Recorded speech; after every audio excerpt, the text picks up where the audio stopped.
The cleanup of downtown Vancouver has left only a few traces of the Stanley Cup riot, but the online images and video of rioters have taken on a life of their own, and the reputations of many people may be questioned for quite a long time.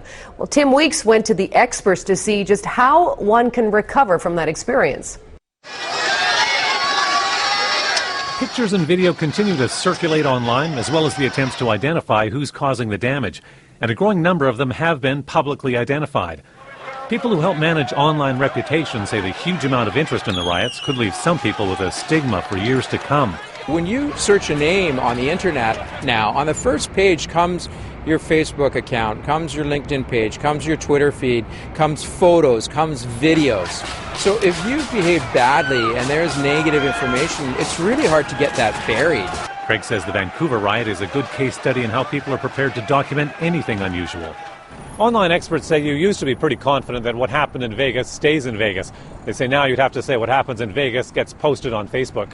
There are some sites like About.me that allow the user to create their own profile page using content from around the web.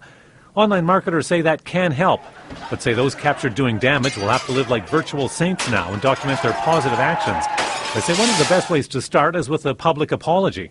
And if they haven't gone out there and attempted to apologize or put out some information that combats what is already out there about them, then that information is going to live on the internet and people aren't going to have two sides of the story. You need to replace negative publicity with positive publicity. That could be anything from documenting your charity work to endorsements by others. It's someone's car. Do you not own a car? It's a cop car. Do you work in McDonald's? It's a cop car. You don't know how to It's a cop car. So many people have been targeted in naming and shaming campaigns that marketers say it serves as a very public warning that people taking part in a disturbance will be caught and featured online. Tim Weeks, CBC News, Vancouver. For about the next half hour, we're going to talk about online reputation management and some best practices. And we're going to do that by taking a close look at some reviews and some management responses and using them as a means of illustrating some broad principles of reputation management, both online and on property. And start by looking at a review, a bad review, that's entitled Ripoff. 2 stars. This is the third time I've stayed here, and it will be the last. The room was $50 higher than before, and the place is starting to look run down and neglected. Room smelled smoky, and garbage wasn't emptied for 3 days. With so many great hotels in New York, I'd recommend staying elsewhere. Okay, so this is your property. How do you feel about this review? Right, very good point here. So we look there and we see that Hollywood R is a senior contributor. And I think as consumers, we've all gotten a lot better at sussing out reviews and even reviewing the reviewer, because often you're hit with so many different reviews, you don't know who to believe. But we will lend a lot more weight to somebody who's posted a lot of reviews, and we can actually click on his profile and look at his previous reviews to see if he's like us or has similar tastes to us. So definitely that person is going to have his review is going to have a lot more weight than an anonymous one-time reviewer.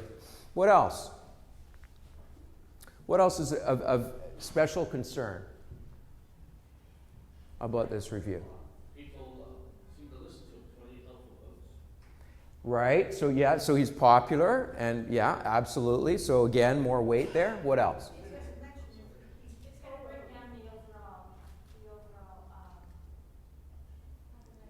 So the 2-star will bring down the overall rating. Absolutely, yeah. Aha, that's what I was looking for. Yeah, we've just lost somebody who stayed with us 3 times. This is a regular guest. The other thing is, at the end, with so many great hotels in New York, I'd recommend staying elsewhere. Not only is he not going to come back, but he's recommending other people to stay elsewhere. He's a detractor. That can be very dangerous to us in the age of social media. So, responding to reviews. Why is it important to respond to reviews? I think we all know this instinctively, but it shows that we're listening and that we care.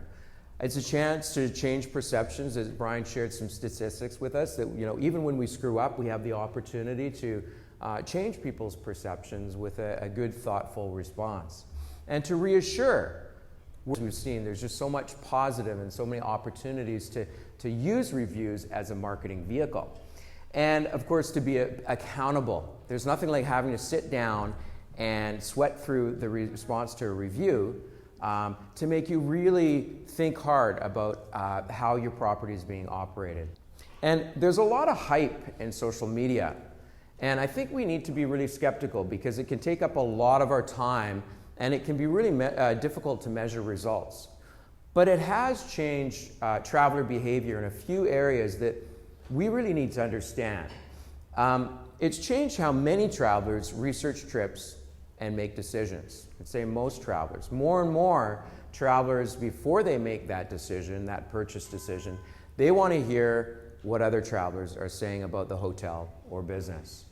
And it's changed how they communicate with businesses. So more and more travelers are using social networks like Facebook, like Twitter, as customer service channels.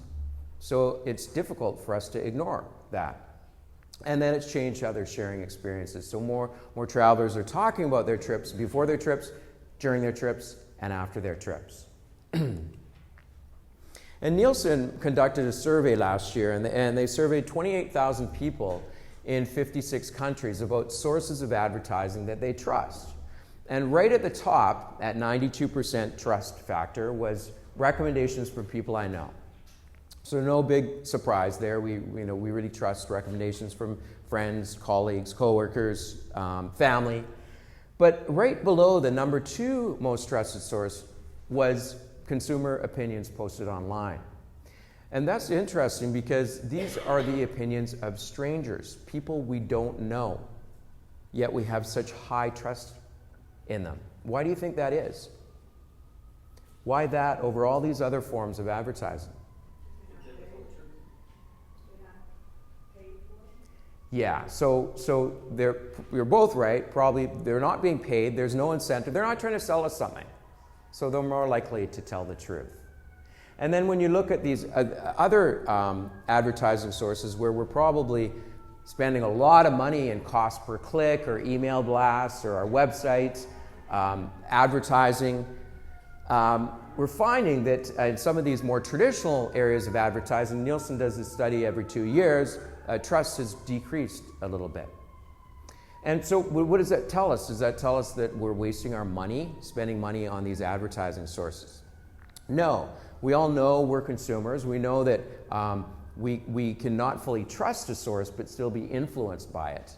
We're just going to dig deeper until we have full confidence that we're making the right purchase decision. What this does tell us is that we need to shift more of our resources toward getting people talking about and recommending our brand. So that's really what online reputation management is about. Social media provides tremendous, unprecedented platforms and resources for getting people talking about and recommending your brand. And reputation management is about monitoring and engaging on the social web to build awareness, drive advocacy, and ultimately to strengthen your business. So it's about managing content online, so when travelers are planning trips, they can find your business. And what they find is accurate and appealing. So it's not about trying to pass your business off as something better than it is. That's only going to get you in trouble. It's about being authentic and being transparent. And it's about monitoring, listening to the feedback, responding when appropriate, and ultimately driving revenue. And the next generation of revenue managers is using review metrics to make better revenue decisions. And the next big measure of performance in the hotel business is market share of guest satisfaction.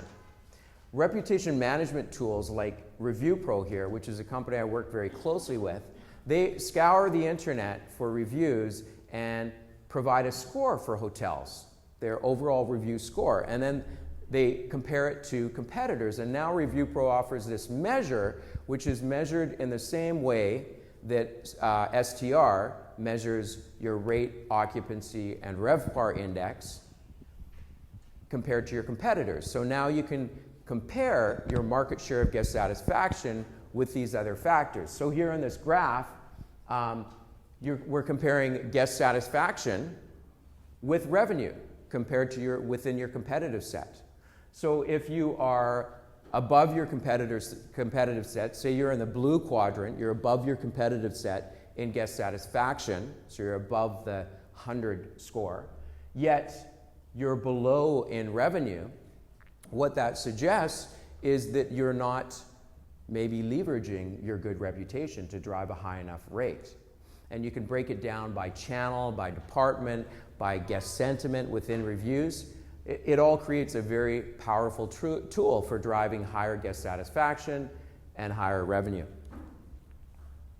All right, so we're going to get back to that review, and we're going to look at a management response and see how well this manager did. Sorry you feel the ABC Hotel is a ripoff, but like other hotels, our rates go up when it's busy. It's our policy to empty garbage cans daily. There's a $250 fine for smoking in rooms, but we can't control everything our guests do. Next time, please bring any concerns to our attention so we can fix them, the management. So, brilliant response. No? Terrible. What's wrong with it? So, typo, some bad spelling. Sorry? Seems a bit condescending. Yeah, definitely defensive. Dismissive. No remorse. Takes no responsibility. This poor manager is getting hammered. Yeah, there are a lot of different variables that come into play, and some people, actually do a lot of investigative work when they're reading reviews and they check out profiles, but I think we can safely assume that most people quickly scan reviews, and if there's management responses, they'll quickly scan them and make quick decisions. And so we're going to take this at face value and assume there's a bit of truth in here, in this response. And there's a few things that I think we could do much better here. Sorry you feel the ABC Hotel is a ripoff, but. It's what I call a sorry but, and I see that a lot in reviews. Sorry you feel this way, but actually you're wrong, and we're right. The ABC Hotel is a ripoff. Now, this is my personal recommendations, but I don't think when you're responding to a negative review, don't mention the name of your hotel. This is searchable content. Now, you don't want somebody searching ripoff hotel and up comes your hotel. And there's no need to repeat the negative stuff. You just reinforce it. And then the final thing is, next time please bring any concerns to our attention so we can fix them. Back to our discussion earlier. Yes, we feel this way, but we don't need to say it in a review response. We're crying over spilt milk. Let's just deal with what the reality is and take it from there. So, and what about the management? Signed the management? Do you guys like that? Yeah, a little bit impersonal, isn't it? So you think we can do better? Okay. Spell check. Or at least get someone else to proof it. So how about this? Thank you for your feedback, which I've reviewed with my team. Clearly, we fell short on our standards during your stay, and for that, I sincerely apologize. We are indeed a non-smoking hotel, and our rates can fluctuate, but we strive to always provide good value. Kindly contact me on your next visit, and it will be my pleasure to make arrangements. Susan P., General Manager. So if you're a traveler, would you feel a little bit more confident about booking that property as opposed to the previous review? Probably, and that's really, one of our main objectives, is it not? So some what I call best practices for responding to reviews. You want to respond promptly, especially if it's negative. It could be scaring people away. Do you need to respond to every review? I don't think it's necessary. It's really up to you. Some of you operate pretty big properties, and that could be a full-time job. And I think we need to recognize that ultimately these review sites are where travelers go to hear from other travelers. And we're very privileged to be able to contribute to that with management responses, but we shouldn't abuse it. And so I think we should only respond when we have something of value to add to the conversation. And sure enough, I know a lot of properties that do respond to every review and do it really well. It's up to you.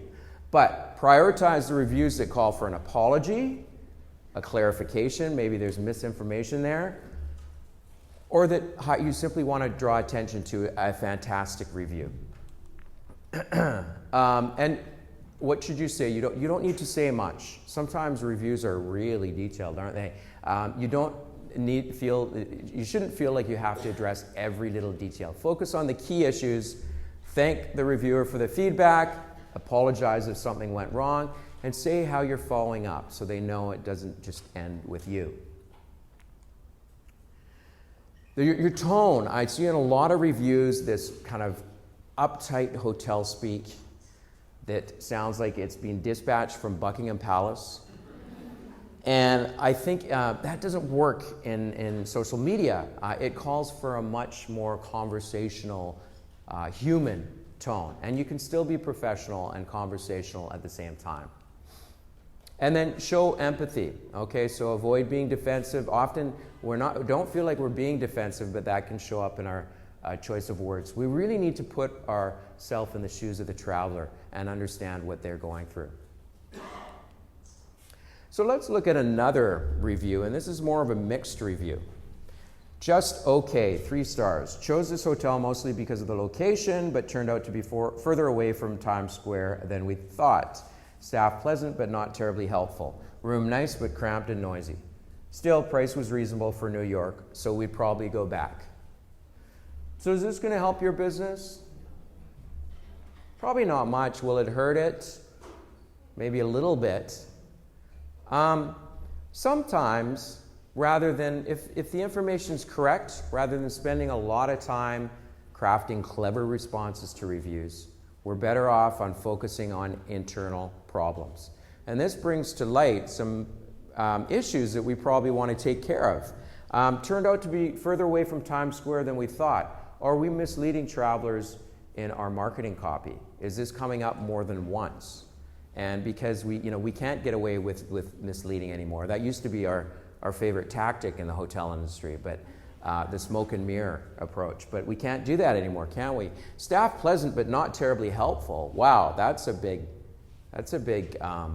green light, isn't it? Room's nice but cramped and noisy. So that's an issue. Obviously, you all know your hotels, but is it cramped because your rooms are small, or is it cramped because they're stuffed with all sorts of furniture that you don't need? And noisy, is it internal, external, etc. So travelers arrive at our doors with certain expectations, and the difference between what they expect and what they get is where reviews are incubated. The good, the bad, and the ugly. And so if a traveler arrives at a hotel and sees that the hotel said it's modern luxury on the website, they're going to expect modern luxury. If I stay at an America's Best Value Inn, what am I going to expect? Best value. Yeah, high expectations. I was in an Apple store on Saturday to try to get my computer repaired. And Apple has the audacity to call their maintenance repair area, what? The Genius Bar. So of course I arrived there every time expecting a genius. And when this young guy could not fix my computer after, over an hour, I was kind of like, you're kind of smart, but you're not a genius. And I was kind of disappointed. So, we're setting expectations, often, in the name of our property and how we're describing it. So we have 3 choices. We can fail to meet expectations, and that creates a dissatisfied guest. And that's dangerous because that can create detractors. Well, we saw that review from a detractor, and not only are detractors not going to come back, but they may warn others to stay away. So our second choice is to meet expectations. That creates a satisfied guest, and that tends to create passives. They might come back, but they might not if a better deal comes along. They might recommend us, but they might not. They're not really a lot of help to us when it comes to social media anyway.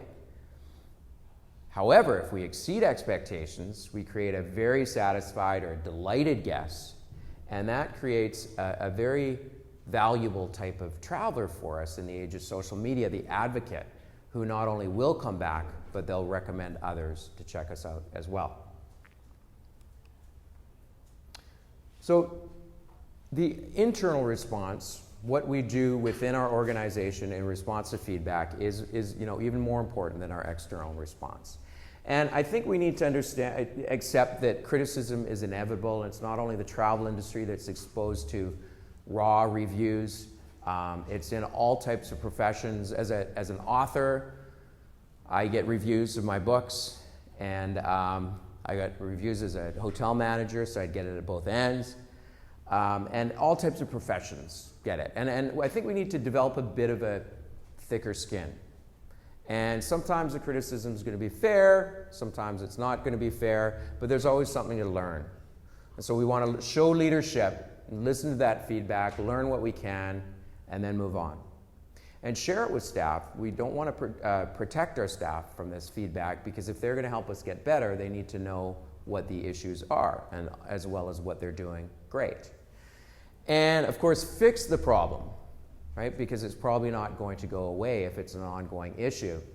But if only things were that simple, a matter of just fixing the problem. Okay, every time somebody complains, I'll fix the problem. That's not always possible, is it? Whether we don't have the budget, or it's a physical limitation, whatever the case may be. But even then, all hope is not lost. And this is where I think it's really important, where human resources plays a huge role in reputation management. So often you'll see in a review, somebody says something like, oh yeah, we had this problem and we brought it to the attention of the front desk and they didn't do anything, or they didn't care. They're not really complaining about the problem. They're complaining about how staff managed the problem when they brought it to their attention. So staff really need to understand what the issues are with our guests, what the problems are that we can't fix, and be trained and empowered to resolve them in a way that prevents the person from going out upset. So we're preventing an on-property issue from escalating to becoming an online complaint, because it goes from private, just you and the guest, to public, and of course it is far more damaging. So we're going to look at another review now, and this is a 5-star review. It's entitled "A Terrific Find. This hotel is a bit off the beaten track, but Emily at the front desk did such a great job of getting us oriented, we learned to love the neighborhood. Rooms are starting to show their age, but the woman who serviced our room was clearly after my heart. Zero tolerance for dust and germs. We highly recommend this place and can't wait to go back." So this is your property. Feel good, right?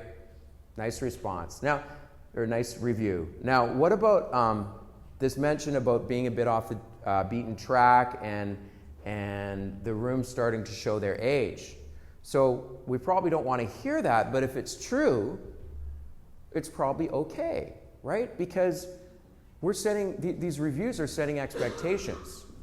And so if somebody's reviewing about how, new and modern and lovely the rooms are, and somebody arrives expecting that, that's going to get us in trouble. I learned that as an author, actually. I used to, when my friends read my first book and they told me they enjoyed it, I'd say, oh, write a review on Amazon.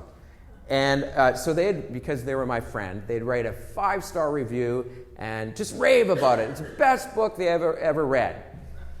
And I would cringe, because I would know, sure enough, the next review would be somebody who doesn't know me and read it, and they'd review, 2 stars or 1 star. This is not I don't know why this person thinks it's such a great book. It was okay. So sometimes our advocates can be a bit dangerous if they over-exaggerate. We want them to tell the truth. And here we have what we're doing internally. We have examples of our staff overcoming our shortfalls with great service. And nothing can overcome shortfalls better than great service. It's hard to overcome bad service. And so we've got Emily getting them oriented to the neighborhood so they feel more comfortable in the neighborhood. And then we've got a room attendant who's taking great care of the rooms. Even though they're a bit tired, they're spotless. So we really need to, our employees are golden when they're doing stuff like that. We really need to acknowledge them. So a big part of reputation management is recognizing and rewarding our staff. And then, of course, acknowledging this great feedback. So let's look at an example of that. Management response. Thank you for your feedback on our award-winning upscale boutique hotel located in the heart of New York's trendy Lower East Side. We hope to welcome you back soon. Sarah, reservations agent. Brilliant. No? What's wrong with it? Sorry? Yeah, it's more like advertising. Who's Sarah? She's a reservation agent. Should have been Emily. Yeah. Should have been a man, you said? Oh, I thought a manager. Yeah, so there's a few things there. It kind of looks like Sarah went, oh, yawn, another 5-star review. I'll just cut and paste from all our other 5-star reviews. It looks like, yeah, there's no personalization there. And I think, our responses need to come from a senior manager to really show how seriously we take our feedback. Now, I hear from properties a lot, how do I respond to positive reviews? It's so hard because we get so many of them. I think, oh, you poor thing. It's a good problem to have, but it is because most of the reviews on TripAdvisor are positive, and a lot of the time you want to acknowledge it. So let's look at a good example of a response to this review. What a pleasure to read your review. I'm delighted to hear that you enjoyed your room and our colorful Lower East Side neighborhood. I'll be sure to share your comments with Emily and Magda, who will be thrilled to know they helped make your stay so memorable. We look forward to welcoming you back to Hotel Ludlow soon. David Rodriguez, Director of Rooms. So it's not that hard to respond to reviews, but it does take a bit of thought and effort. You want to share the excitement.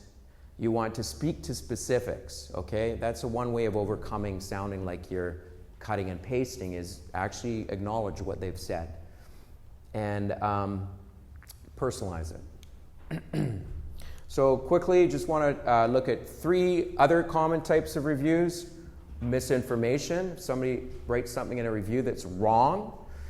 If it's a minor detail, we probably can just let it go, but if it's going to set the expectations of other travelers to a point where you can't meet them, then you probably want to clarify it. Set the record straight, but be diplomatic about it.